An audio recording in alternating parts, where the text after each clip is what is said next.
கண்டிப்பாக பாரதிய ஜனதா கட்சி 20% மேலாக வரும். அதெல்லாம் சாத்தியமில்லை.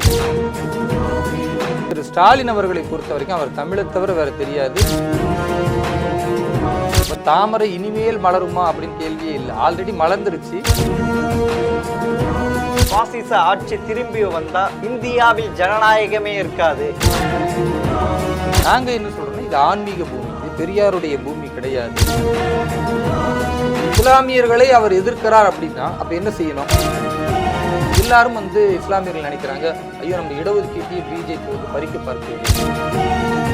இவர் இந்துத்துவாவை பேசுகிறார்னா ஆம் பேசுவோம், பேச மாட்டோம்னு சொல்லலையே.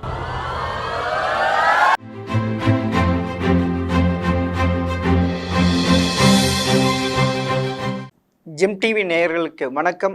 அரசியல் ஆடுகளத்தில் பாஜக தேசிய தலைவர் வேலூர் இப்ராஹிமிடம் பாராளுமன்ற தேர்தலை உங்கள் கட்சி எப்படி எதிர்கொள்கிறது என்பதை பற்றி அவரிடம் விவாதிப்போம் வாருங்கள். சார் வணக்கம் சார். வாழ்க வளமுடன். சார், சமீபத்தில் அமித்ஷா ஒரு பிரபலமான சேனலுக்கு பேட்டி கொடுக்குறப்ப தமிழகத்திலையும் கேரளாவும் எங்களுடைய கணக்கு தூக்கி விடுவோம்ன்றார். உண்மையில் அதுக்கு சாத்தியம் இருக்கா பாராளுமன்ற தேர்தலில்? நிச்சயமாக பாரதிய ஜனதா கட்சியை பொறுத்த வரைக்கும் எங்களுடைய மாநில தலைவர் திரு அண்ணாமலை அவர்களுடைய கடினமான உழைப்பு, அவர் என்னவெல்லாம் சொல்லி இருக்கிறாரோ அந்த அடிப்படையில் ஒவ்வொரு மாவட்ட தலைவர்களும் மண்டல் நிர்வாகிகளும் ஒவ்வொரு காரிய கருத்தாக்களும் அந்தந்த பூத்தில் வாக்கை அதிகப்படுத்தக்கூடிய வேலையை தொடர்ந்து 2 வருஷமாக உழைச்சிக்கிட்டே வரும். அதனுடைய விளைவு இந்த பாராளுமன்றத்தில் இரட்டை இலக்கத்தில் நாங்கள் வெல்ல வேண்டும் என்பதுதான் எங்களுடைய நோக்கம். அதற்காக கடுமையாக உழைத்திருக்கிறோம். தமிழக மக்கள் ஆதரவளித்திருக்கிறார்கள்.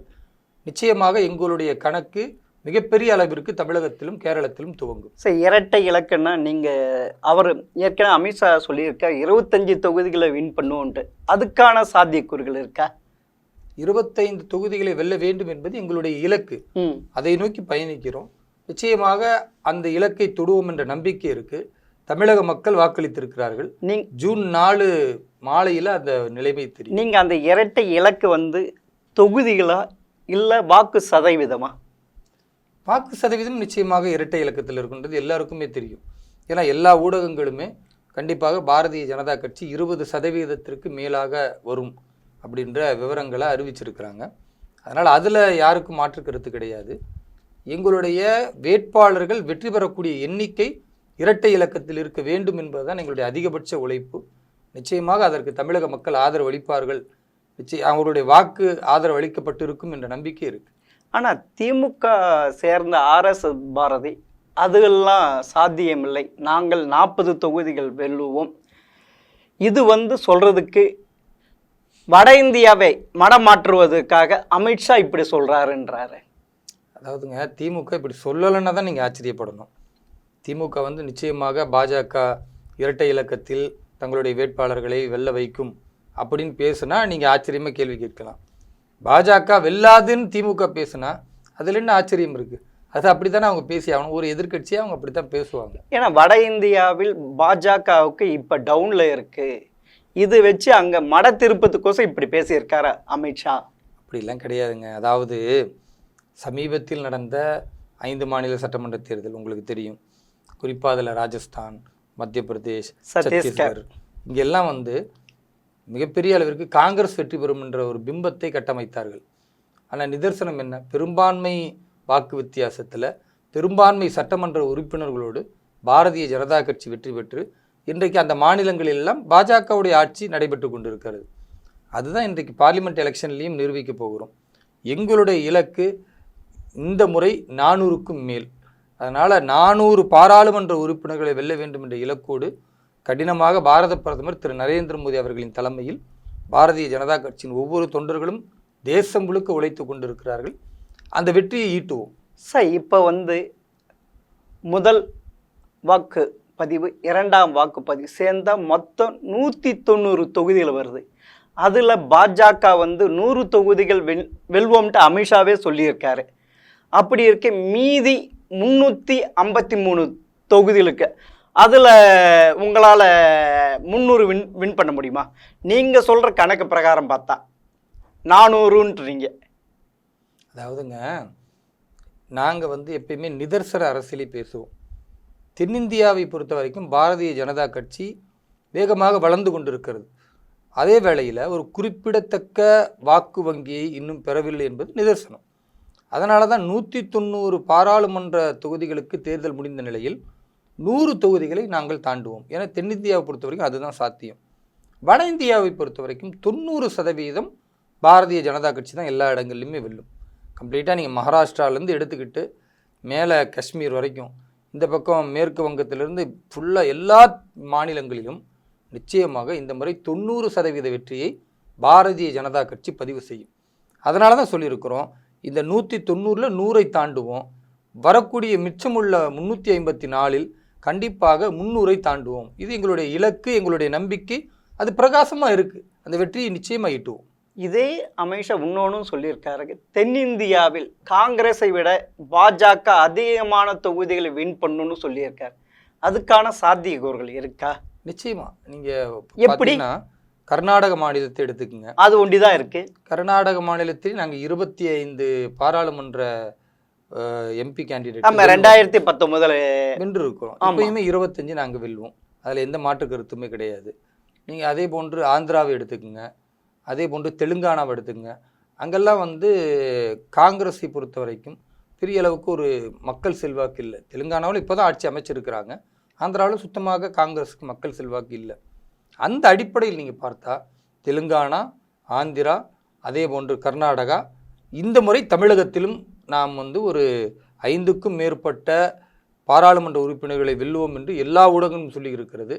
நாங்கள் கண்டிப்பாக இரட்டை இலக்கத்தில் வெல்வோம் என்ற நம்பிக்கை இருக்குது. அப்போ இதையெல்லாம் நீங்கள் பார்க்கும் பொழுது நிச்சயமாக காங்கிரஸை விட 2 மடங்கு பாரதிய ஜனதா கட்சி தென்னிந்தியாவிலே கால் பதித்து வெல்லும். சார் இப்போ பார்த்தீங்கன்னா கேரளா, கர்நாடகா, தெலுங்கானா, தமிழ்நாடு இங்கெல்லாம் காங்கிரஸ் தான் வலுவாக இருக்கு. அப்படி இருக்கிறப்ப அந்த சாத்தியக்கூறு எப்படி இருக்கும்?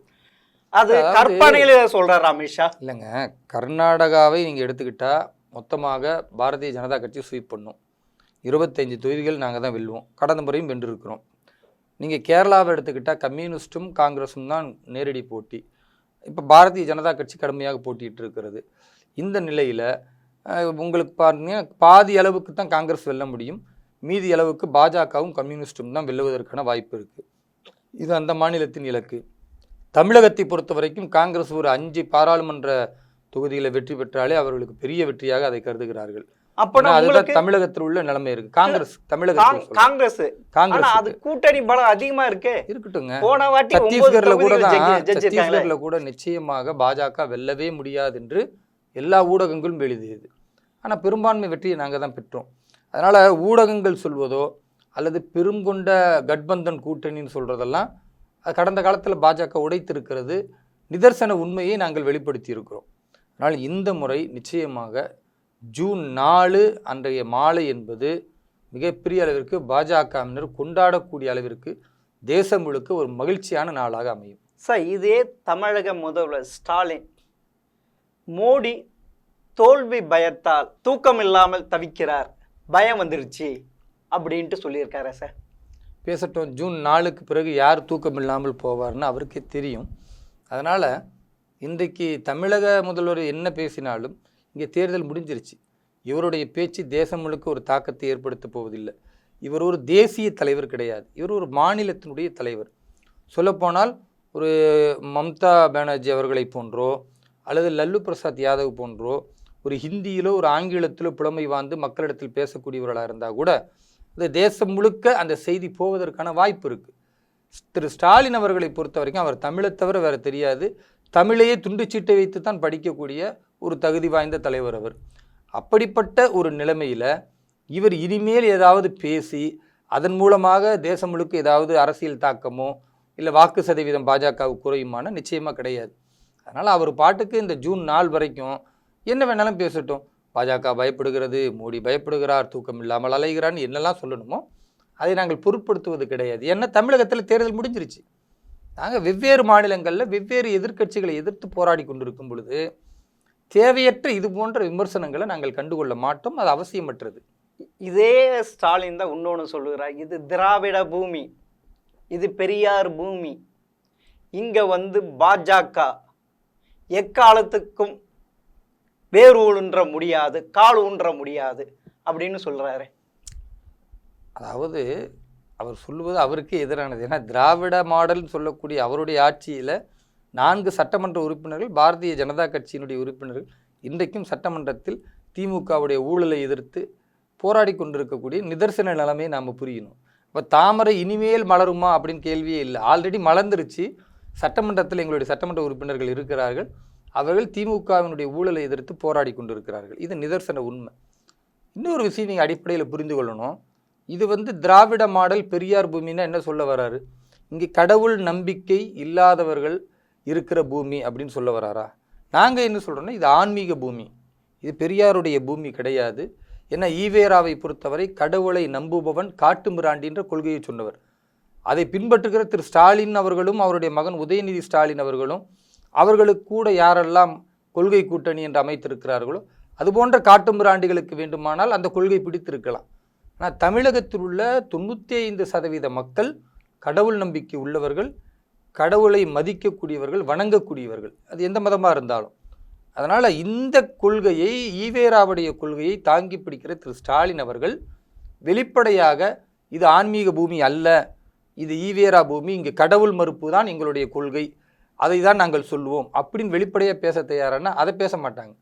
தேர்தல் நேரத்தில் என் கட்சியில் 85% இந்துக்கள் இருக்கிறார்கள் என்று ஒரு பாசிச அரசியலை திரு ஸ்டாலின் முன்னெடுப்பார். தேர்தல் முடிஞ்சதை இது ஈவேரா பூமின்னு சொல்லுவார். அப்போ ஒரு பக்கம் கடவுள் மறுப்பு கொள்கையை தாங்கி பிடிக்கிறார், இன்னொரு பக்கம் இந்துக்கள் எல்லாம் இருக்கிறார்கள் என்று பாசிசத்தை பேசுகிறார். 2 முகம் எப்பொழுதுமே திரு ஸ்டாலின் அவர்களுக்கு இருக்கிறது. அரசியலுக்காக அவர் நடிக்கிறார். எங்களுக்கு அப்படி வேண்ட நேரமோ அப்படிப்பட்ட காலகட்டத்தில் நாங்கள் முடிவெடுக்க வேண்டிய அவசியம் இல்லை. நாங்கள் தெளிவாக இருக்கிறோம். எங்களை பொறுத்தவரை தமிழகம் ஆன்மீக பூமி, இங்கே அனைத்து மதத்தினரும் வழிபடக்கூடிய நிலையில் இருக்கிறார்கள். அந்த நம்பிக்கையை சிதைக்கிற திரு ஸ்டாலின் அவர்களுக்கு இந்த முறை நாங்கள் பாடம் புகட்டுவோம். சார், அதே ஸ்டாலின் தான் யார் வெற்றி பெறக்கூடாது தான் என்பது தான் முக்கியன்றாரு. அதுக்கு தான் நாங்கள் இது பண்ணுறோம். இந்த நீங்கள் சொன்னீங்களே பாசிச ஆட்சின்றீங்க, அவரே மோடி தான் பாசிசவாதி என்றாரு.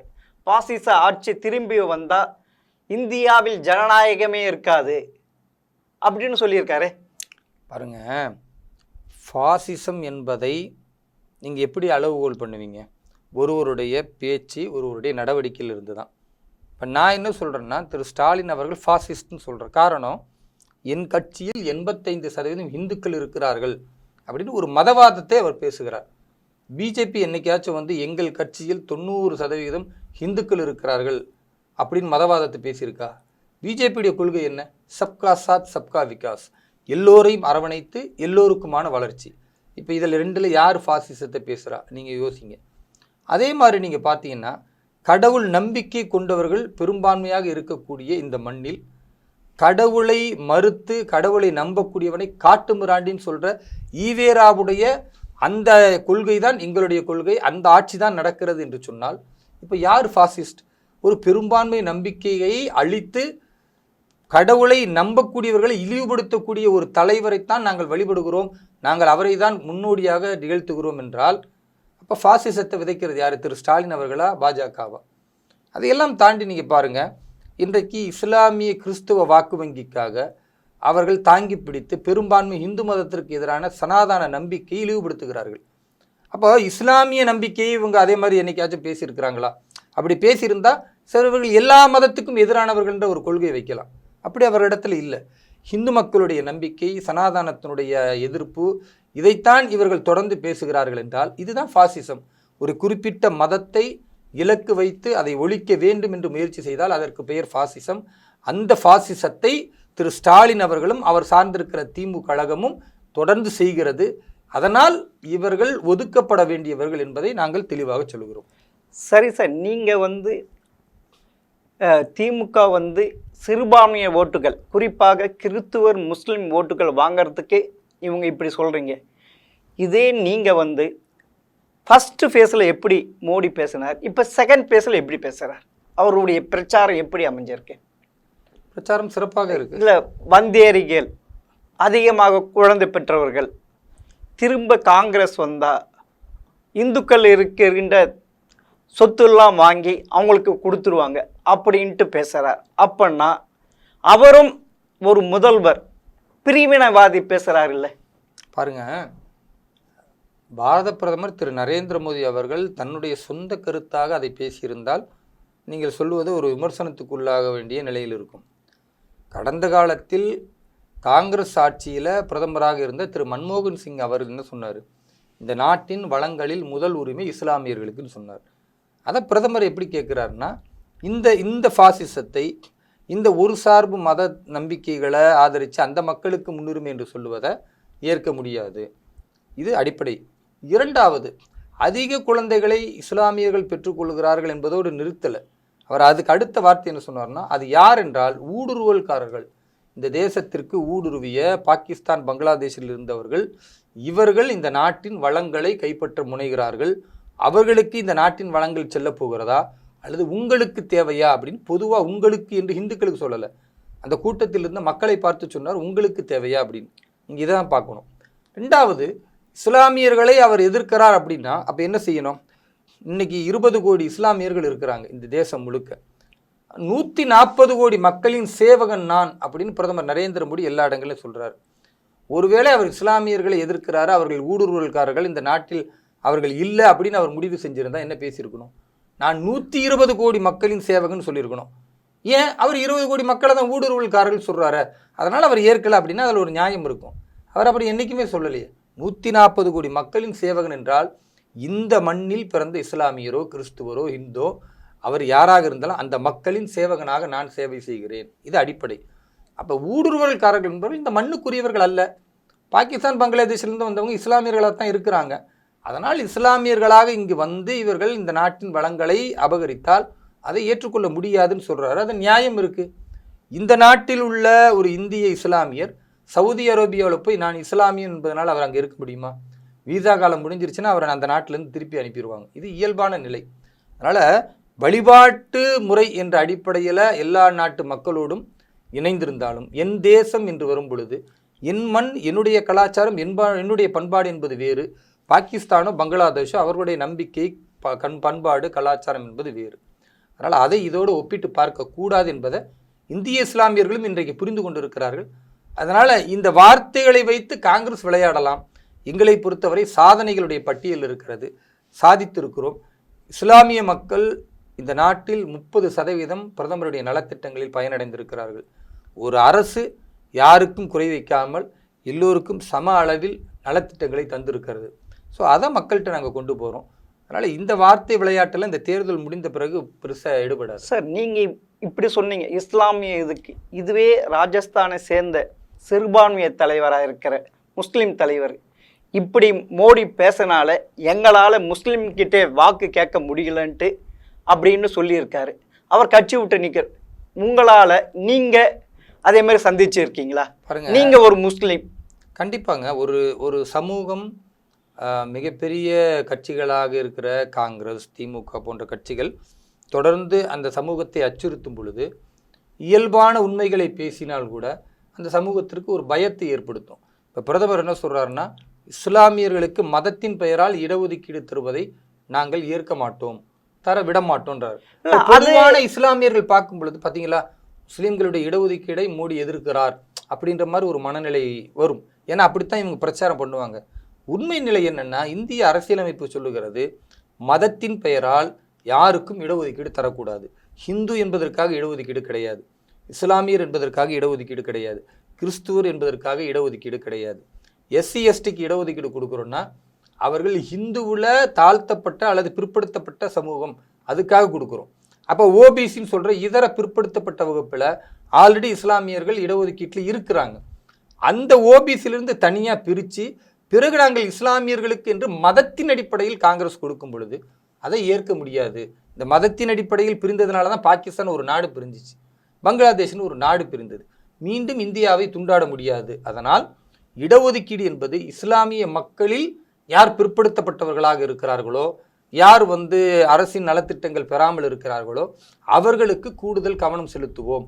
பஸ்வந்தா முஸ்லீம்கள் என்கிற உத்தரப்பிரதேசத்தில், ராஜஸ்தானில், மத்திய பிரதேசத்தில் இருக்கிற அந்த மாதிரி பிற்படுத்தப்பட்ட மக்களுக்கு, இஸ்லாமிய மக்களுக்கு நாங்கள் எங்களுடைய அரசின் திட்டங்களில் முன்னுரிமை கொடுப்போம்னு சொல்லி பிரதமரே அறிவிக்கிறார். அப்போ இஸ்லாமிய மதத்தின் பெயரால் ஒரு இடஒதுக்கீடு என்பதை நாங்கள் எதிர்க்கிறோம். இஸ்லாமிய மக்களில் யார் ஏழைகளாக இருக்கிறார்களோ, யார் பிற்படுத்தப்பட்ட மக்களாக இருக்கிறார்களோ அவர்களுக்கு உதவி தேவை. அது மதத்தின் பெயரால் இல்லை, அந்த மதத்தில் உள்ள உட்பிரிவில் இவர்கள் சிரமத்தில் இருக்கிறார்கள், இவர்களுக்கு உதவி செய்கிறோம், ஒரு எஸ்சி எஸ்டிக்கு செய்கிற மாதிரி. இப்படி புரிஞ்சுக்கிட்டா பிரச்சனை கிடையாது. காங்கிரஸ் மதத்தின் பெயரால் பேசுகிறது, நாங்கள் மதத்தின் பெயரால் பேசுவதை எதிர்க்கிறோம். சார், அதே இந்திய அரசியல் அமைப்பு தான் மதத்தின் அடிப்படையில் ரிசர்வேஷன் கொடுக்க முடியாதுன்னு சொல்லியிருக்கு. அப்படி இருக்க நீங்க இப்படி சொல்வது சரியா? நீங்களே திசை மாற்றுங்களா? இல்லங்க, இவ்வளவு இல்ல மதத்தின் பெயரால் காங்கிரஸ் இடஒதுக்கீடு கூட கொடுக்க முற்படுதுன்றீங்க. நீங்களே சொல்றீங்க இந்திய அரசியல் அமைப்பு அது அப்படி வழங்க முடியாதுன்ட்டு. அதனாலதான் காங்கிரஸ் சொல்றீங்களே. நீங்க இந்த வீடியோ திரும்பி பாருங்க. உங்க கேள்வி என்னன்னா, காங்கிரஸ் கொடுக்கக்கூடிய இடஒதுக்கீட்டை பாஜக இஸ்லாமியர்கள் கொடுக்கறத ஏன் எதிர்க்குதுன்றதான் உங்களுடைய கேள்வி. நாங்கள் ரொம்ப தெளிவாக சொல்கிறோம், பாரதிய ஜனதா கட்சி இஸ்லாமியர்களுக்கென்று கொடுக்கக்கூடிய இடஒதுக்கீட்டை எதிர்க்கிறோம். அதற்கு காரணம் இந்திய அரசியல் அமைப்பு சட்டம் அதை தடுத்திருக்கு. ஒன்று. அதே வேளையில் ஒவ்வொரு மதத்தின் உட்பிரிவுகளில் இருக்கிற பிற்படுத்தப்பட்ட பட்டியலிடப்பட்ட மக்களுக்கு இடஒதுக்கீடு வழங்கலாம். இதுதான் அரசியல் அமைப்பு கொடுத்துருக்கிறது. அதனால தான் எஸ்சி எஸ்டி கொடுக்குறோம். அவங்க ஹிந்து என்பதற்காக கொடுக்கல. அப்படின்னா முதலியார் கொடுக்கணும், செட்டியார் கொடுக்கணும், நாடார் கொடுக்கணும். அவர்கள் பட்டியலிடப்பட்டவர்கள், பொருளாதாரத்தில் கல்வியில் பின்தங்கியவர்கள், அதனால் கொடுக்குறோம். அது மாதிரி இஸ்லாமியர்களில் பஸ்வந்தா முஸ்லீம்கள் என்கிற பட்டியலிடப்பட்ட ஏழை பிற்படுத்தப்பட்ட இஸ்லாமியர்களுக்கு நாங்கள் தருவோம். அது ஒட்டுமொத்த இஸ்லாமியர்கள் கிடையாது. ஒட்டுமொத்த இஸ்லாமியர்கள் ரிசர்வேஷன்னா அதில் எல்லாரும் வந்துடுவாங்க. நாங்கள் பட்டியல்படுத்தப்பட்டு இந்த இஸ்லாமியர்களை இந்த உட்பிரிவில் இவர்களுக்குத்தான் அப்படின்னு சொன்னால் அதில் எல்லா இஸ்லாமியர்களும் வர முடியாது. எல்லா இஸ்லாமியர்களும் வந்தால் அது பேர் மதத்தின் பெயரால் ரிசர்வேஷன். அதை காங்கிரஸ் சொல்லுது, நாங்கள் அதை சொல்லலை. நாங்கள் உட்பிரிவில் பாதிக்கப்படக்கூடிய மக்களுக்கு உதவி செய்வோம்னு சொல்கிறோம். இதை எல்லா இஸ்லாமிய மக்களுக்கும் கொண்டு போய் சேர்க்கணும். சேர்த்தால் அவர்கள் புரிந்து கொள்வார்கள். இப்போ பிரச்சனை என்ன? அரசியல் காலகட்டத்தில் நாம் இப்படி சொல்லும் பொழுது அதற்கு எதிர்முனையில் பிரச்சாரம் செய்கிற காங்கிரஸ் தவறாக பேசும் பொழுது எல்லாரும் இஸ்லாமியர்கள் நினைக்கிறாங்க, ஐயோ நம்ம இடஒதுக்கீட்டையே பிஜேபி பறிக்க பார்க்கிறதோ. அப்படி கிடையவே கிடையாது. ஓபிசியில் ஆல்ரெடி இஸ்லாமியர்கள் இடஒதுக்கீடு பெற்றுக்கொண்டு இருக்கிறார்கள். இதுதான் நிதர்சன உண்மை. இது தொடரும், அதில் எந்த மாற்று கருத்தும் இல்லை. அதே வேளையில் மதத்தின் பெயரால் கிடையாது.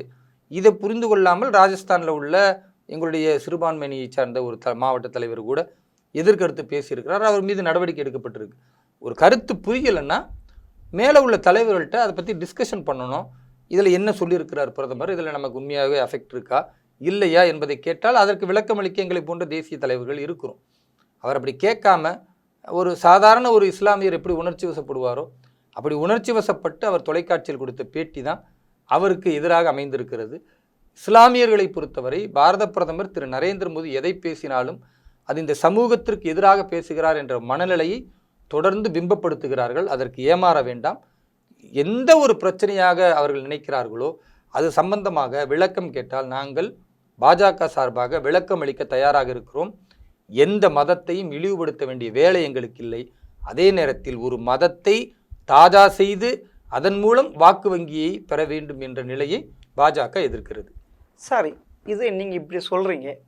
இது 2 ஃபேஸில் நடக்கிறப்ப குறிப்பாக பாஜக வெற்றி பெற்ற தொகுதிகளெல்லாம் வாக்கு சதவீதம் கம்மி ஆயிடுச்சதுனால்தான் இப்போ மோடி இப்படி பேசுகிறாரு அப்படின்ட்டு சொல்கிறாங்களே.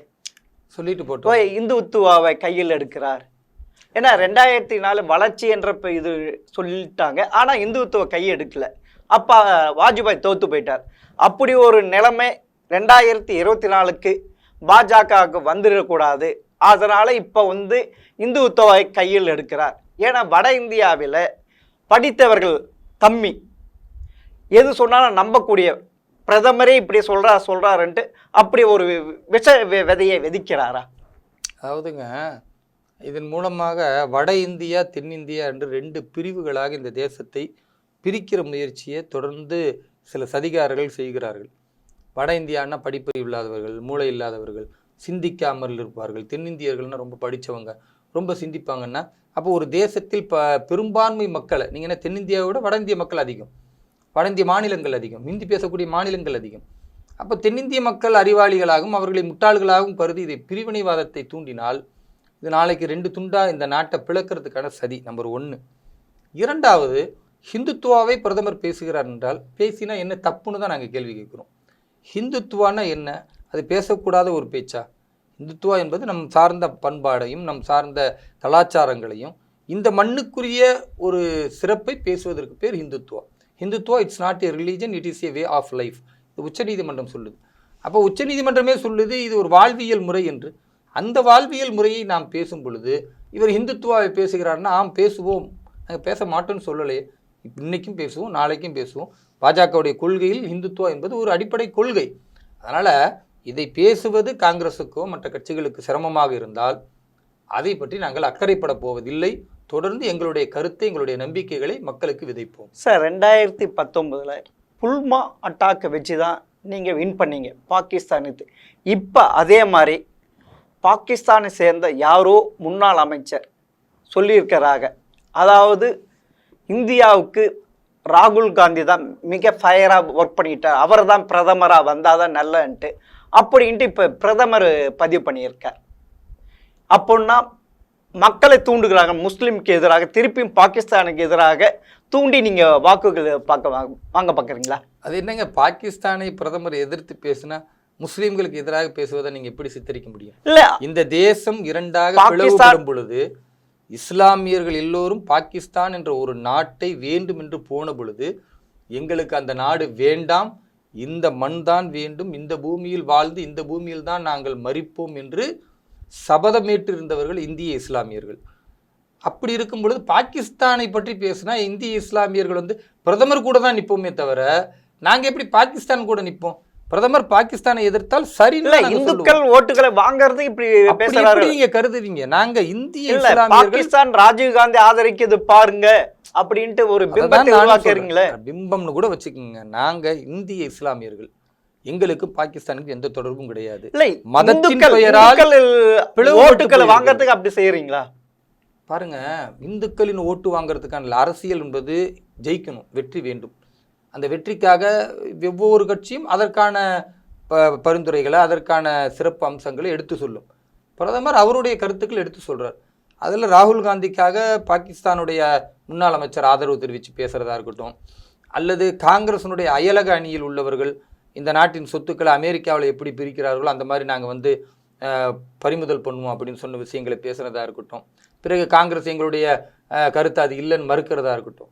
அரசியலில் ஒரு எதிர்க்கட்சியை விமர்சிப்பதற்கு எவிடன்ஸ் இருந்தால் நாங்கள் விமர்சிப்போம். அதில் இது ஒன்றாக நீங்கள் எடுத்துக்கொள்ளணுமே தவிர அதுக்காக இப்படித்தான் விமர்சிக்க கூடாதுன்னெலாம் கிடையாது. இது தேர்தல் சமயம். ஒரு கட்சி வெற்றி பெற வேண்டும் என்றால் அந்த கட்சியை முன்னெடுக்கிற திரு நரேந்திர மோடி என்ற மாபெரும் தலைவர், அவர் கடுமையாக உழைக்கிறார், அவர் பல விமர்சனங்களை வைக்கிறார். விமர்சனத்துக்கு பதில் சொல்லுங்கள்.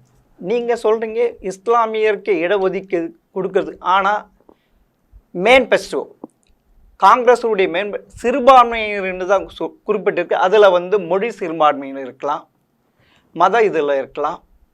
எப்படி இருக்கு? நீங்கள் எப்படி குறிப்பாக முஸ்லீம் தான்ட்டு நீங்கள் எடுத்து பேசுகிறீங்க?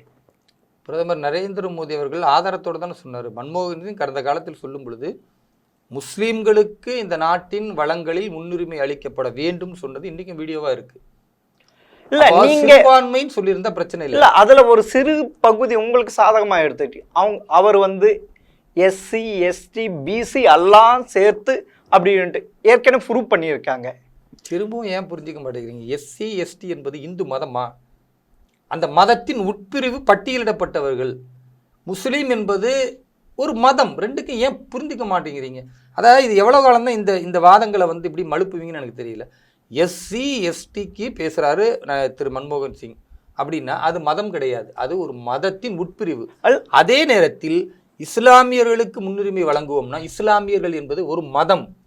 ஒரு மதத்திற்கு முன்னுரிமை வழங்குவதற்கும் இந்து மதத்தின் உட்பிரிவில் பட்டியலிடப்பட்ட மக்களுக்கு அந்த இடஒதுக்கீட்டை வழங்குவோம் என்பதற்கும் ரெண்டுக்கும் வித்தியாசம் இருக்குது. ஒரு மதமாக நீங்கள் பேசினால் பாஜக எதிர்க்கும். அந்த மதத்தின் உட்பிரிவில் இருக்கக்கூடியவர்களுக்கு இந்த சலுகைகளை வழங்குவோம்னா அந்த பாதிக்கப்பட்ட மக்களுக்கு வழங்கணும், அவர்களும் மேலே வரணும் அப்படின்னு பேசுறது நியாயம். நாங்கள் நியாயத்தின் அடிப்படையில் பேசுகிறோம். காங்கிரஸ் மதவாதத்தை பேசுகிறது. சார், நீங்கள் 10 ஆண்டுகள் ஆட்சியில் உங்களுடைய சாதனை பற்றி சொல்லாமல் இப்படி மதத்தின் பிரிவினை அடிப்படையில் ஓட்டு கேட்கறது சரியா? நீங்கள் எந்த சாதனையும் செய்யலையா? அதாவது 10 ஆண்டுகள்ல 90 நிமிடங்கள் பாரதிய ஜனதா கட்சியினுடைய சாதனைகளை பற்றி பேசுகிறார். அதில் இது சர்ச்சைக்குரியதாக நீங்கள் எதை சொல்லுகிறீர்களோ மொத்தமே 1.5 நிமிஷம் தான் பேசினார்.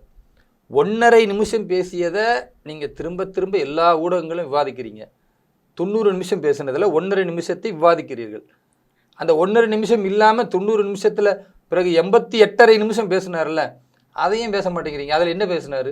நாட்டின் வளங்கள், 10 ஆண்டு காலத்தினுடைய சாதனைகள், ஏழை மக்களுக்கு கொடுத்த அரிசியாக இருக்கட்டும், குடிநீராக இருக்கட்டும், கழிப்பறைகளாக இருக்கட்டும், உள்கட்டமைப்பு வசதிகளாக இருக்கட்டும், 11வது இடத்திலிருந்து 5வது இடத்திற்கு பொருளாதாரத்தில் முன்னேறிய நிலையாக இருக்கட்டும், இது எல்லாம் 90 நிமிஷம் பேசுகிறாரு.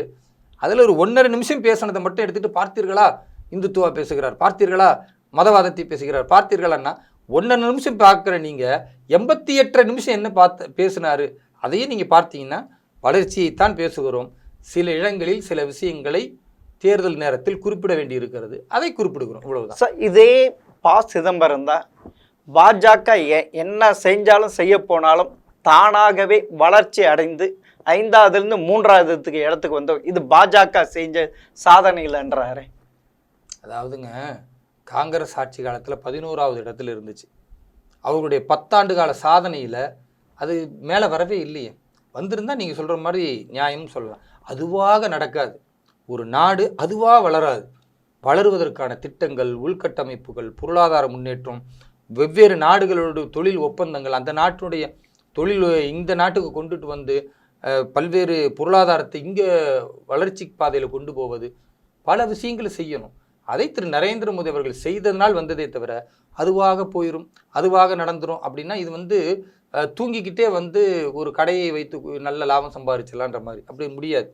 நீங்கள் எழுந்து அந்த கடைக்கான வியாபாரத்தை, நுணுக்கங்களை, கஸ்டமர்கிட்ட நல்லபடியாக பேசுகிறத இதெல்லாம் செஞ்சிங்கன்னா தான் வியாபாரம் அபிவிருத்தி ஆகும்.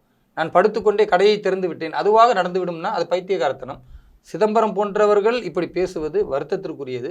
அவர் அரசியலுக்காக பேசுகிறார், அதை நாங்கள் பொருட்படுத்தலை. சார், இப்போ இந்திய கூட்டணி முரண்பட்ட கூட்டணி என்றீங்க. பாஜக கூட்டணி முரண்பட்ட கூட்டணி இல்லையா? பாரதிய ஜனதா கட்சியை பொறுத்த வரைக்கும் எங்களுடைய பிரதமர் வேட்பாளர் திரு நரேந்திர மோடி, என்டிஏவுடைய கூட்டணியில். ஹிந்தி கூட்டணிக்கு யார் பிரதமர் வேட்பாளர்? அதை விட்டு முரண்பட்ட கூட்டணி. தேர்தல்னா என்னங்க? யாருக்கான இல்ல, இந்திய பாராளுமன்ற அரசியல் அமைப்பு யாரும் இவர்தான் முதல் பிரதமர் சொல்ல வேண்டிய அவசியம் இல்லை சார். நாங்கள் கேட்பது எங்களுடைய பிரதமர் வேட்பாளர் திரு நரேந்திர மோடி. இப்போ நடக்கக்கூடிய தேர்தல் யார் பிரதமர் என்பதற்கான தேர்தல். காங்கிரசினுடைய அல்லது இந்தி கூட்டணியுடைய பிரதமர் வேட்பாளர் யார்? பதில் இல்லை. நம்பர் 1. 2வது, பாரதிய ஜனதா கட்சி ஒரு கட்சியோடு கூட்டணி அமைத்திருக்கிறது என்றால் அந்த கட்சியோடு இந்த மாநிலத்தில் கூட்டணி, பக்கத்து மாநிலத்தில் அதே கூட்டணி இல்லாமல் நாங்கள் எதிரிகளாக இருப்போம் எந்த இடத்துலையும் கிடையாது. ஆனால் காங்கிரஸ் எடுத்துக்கிட்டால் காங்கிரஸும் கம்யூனிஸ்டும் தமிழகத்தில் கூட்டணி, கேரளாவில் எதிரிகளாக செயல்படுகிறார்கள். ரெண்டுமே எதிர் போராட்டம். ஆம் ஆத்மியும் காங்கிரஸும் டெல்லியில் கூட்டணி, பஞ்சாபில் எதிரெதிராக செயல்படுகிறார்கள். அதே போன்று இந்தி கூட்டணியில் மம்தா பானர்ஜியும் காங்கிரஸும் கூட்டணி. ஆனால் மேற்கு வங்கத்தில் ஒரு சீட்டு கூட நாங்கள் காங்கிரஸுக்கு கொடுக்க மாட்டோம், காங்கிரஸுக்கு போடுற ஓட்டு பிஜேபிக்கு போடுற ஓட்டுன்னு மம்தா பானர்ஜி அவர்கள் மேற்கு வங்கத்தில் பேசுகிறார். இது முரண்பட்டது. இப்படி பாரதிய ஜனதா கட்சியின் கூட்டணியில் இருக்கிற ஏதாவது ஒரு கட்சி இந்த மாநிலத்தில் கூட்டணியாக பாஜகவோடு இருந்து கொண்டு வேறொரு மாநிலத்தில் பாஜகவை எதிர்த்து களமிறங்குகிறதா? கிடையாது. இப்போ முரண்பட்ட கூட்டணி என்று சொல்லுவதற்கு ஒரு நியாயமான வாதம் எங்களிடத்தில் இருக்கிறது, காங்கிரஸ் இடத்துல அது இல்லை. சார், இப்போ ஆந்திராவை எடுத்துக்கங்க சார். அவங்க வெளியிட்ட தேர்தல் அறிக்கையில் பவன் கல்யாண் இருக்காரு, சந்திரபாபு நாயுடு இருக்கு, பிரதமர் மோடி படமே இல்லையே. அப்பனா அது முரண்பட்ட கூட்டணி தானே? ஏங்க, அந்த தேர்தல் அறிக்கை சார்ந்த விஷயம் பேசிக்கிட்டு இருக்கும்போது ஒரு போட்டோ இல்லைன்னு பேசுறது எவ்வளவு பெரிய ஒரு நகைச்சுவையான விஷயம் இல்ல. நீங்க சொல்றீங்க ஒரு பிரதமர் வேட்பாளர் போட்டோவோ ஒரு படத்துல இல்ல, ஒரு பேனர்ல இல்லன்னா இல்ல. அந்த தேர்தல் அறிக்கை உங்க கட்சியை சேர்ந்த இவரே வாங்கலையே. இந்த தேர்தல் அறிக்கையே ஒரு நகைச்சுவை முரண்பட்டது தானே. அது இதெல்லாம் முரண் கிடையாது. இங்க முரண் பார்க்கணும்னா கொள்கையில் முரண் இருக்கான்னு பார்க்கணுமே தவிர ஃபோட்டோ இல்லை, இந்த ஃபோட்டோ டிம்மாக இருக்குது, அல்ல சின்னதாக ஃபோட்டோ போட்டுட்டாங்க, இந்த ஃபோட்டோ பெருசாக போட்டுட்டாங்க, இதெல்லாம் யார் பார்ப்பான்னா ஒரு கிளையில் உள்ள கட்சி தலைவர்களுக்கு மத்தியில் இந்த பிரச்சனை வரும். எங்கள் ஃபோட்டோ சின்னதாகிடுச்சு, என் ஃபோட்டோ பெருசாகிடுச்சு, கலர் போடலை, பிளாக் அண்ட் ஒயிட் போட்டாங்கன்னு. நாங்கள் அதெல்லாம் பார்க்கல. எங்களுடைய நோக்கம் என்ன? என்டிஏ கூட்டணியில் இருக்கக்கூடிய கட்சிகள் இந்த மாநிலத்தில் இணைப்போடு இருந்து வேறு மாநிலத்தில் எதிர்க்கிறார்கள் என்றால் அது கொள்கையற்ற முரண்பட்ட கூட்டணி. அப்படி எங்கள்கிட்ட கிடையாது. எங்கள் கொள்கை தெளிவாக இருக்கிறது. பிரதமர் இவர்தான் என்று அறிவித்திருக்கிறோம். அந்த அடிப்படையில் ஒன்று கூடி இருக்கிறோம். அதே இந்தி கூட்டணியில் கொள்கையும் இல்லை, பிரதமர் இவர் தான் அறிவிக்கலை, அதனால் அது முரண்பட்ட கூட்டணி. இவ்வளவுதான். மற்றபடி படம் போடுறாங்க, ஃபோட்டோ போடல, இது கூட்டணிக்கான விஷயங்கள் அல்ல, கொள்கைக்கான விஷயங்கள் அல்ல. அது நடைமுறையில் எங்கேயாவது ஏதாவது மிஸ் ஆகும், அதாவது சரி பண்ணுவாங்க, இல்லை சரி பண்ணலனாலும் பிரச்சனை இல்லை. சார், நீங்கள் 400 இடங்கள் ஸ்டார்டிங்கில் ஜெயிச்சுன்னு சொல்லிட்டு இருந்து இன்னைக்கு அந்த இதுவே பதத்தையே விட்டுட்டீங்களே பெரிய லெவலில். நீங்கள் கவனிக்கலன்னு நினைக்கிறேன். நேற்றைய திரு நரேந்திர மோடி அவர்களுடைய கூட்டத்தில் கூட ஆப்கி பார் 400 பார் என்று மக்கள் எல்லாம் உரக்க குரல் கொடுக்கக்கூடிய அந்த முழக்கம் நடைபெற்று கொண்டே இருக்கிறது.